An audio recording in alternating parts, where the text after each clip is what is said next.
Hi! In front of me is VIVO T2 Pro, and today I would like to show you how you can turn on or off location of this device.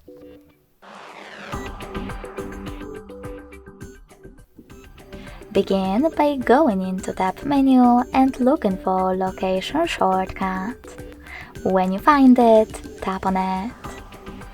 As you can see, mine is now gray. That means that location is disabled, but you can always enable it by tapping on the same one again. If you want to, you can always go into settings instead.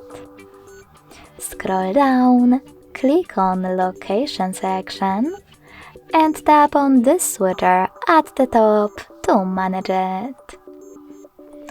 Thanks so much for watching. If you enjoyed this video, smash that like button, comment and subscribe.